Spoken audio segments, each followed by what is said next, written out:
যে আমলারা কোনোভাবেই চায় না যে এখানে জুলাই সনদ কোনোভাবে বাস্তবায়ন হোক, এবং জুলাই সনদ বাস্তবায়ন না হওয়ার জন্য যত ধরনের পন্থা রাষ্ট্রের প্রতিটি ইনস্টিটিউট এবং পুরনো ব্যবস্থার যে সৈনিক তারা নিতে চায়, সবকিছুই কিন্তু তারা বিএনপির মধ্য দিয়ে বাস্তবায়ন করতে চাচ্ছে। এবং এই পুরনো ব্যবস্থা নানানভাবে কিন্তু তারা বিএনপির উপর জেঁকে বসেছে যে না, সে হয়তো আরো অনেক বছর ক্ষমতায় থাকতে চায়। কিন্তু বিএনপি যেটা বুঝতে পারছে না, বা হয়তো বুঝতে পারছে, তারা এটা স্বীকার করতে চাচ্ছে না যে এটা 1990 সাল না, এটা 2008 সাল না, এটা 2024 সালের একটা অভ্যুত্থানের মধ্য দিয়ে তৈরি হওয়া একটা বাংলাদেশ।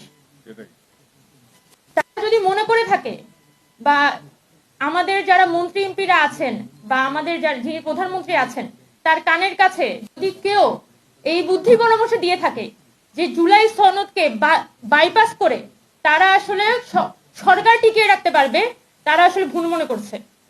বাংলাদেশ একটা বড় ধরনের সাংবিধানিক সংকটের দিকে পা বাড়াবে। একই সাথে জুলাই সনদ যদি বাস্তবায়ন না হয়, বাংলাদেশ একটা বড় ধরনের রাজনৈতিক সংকটে পড়তে যাচ্ছে।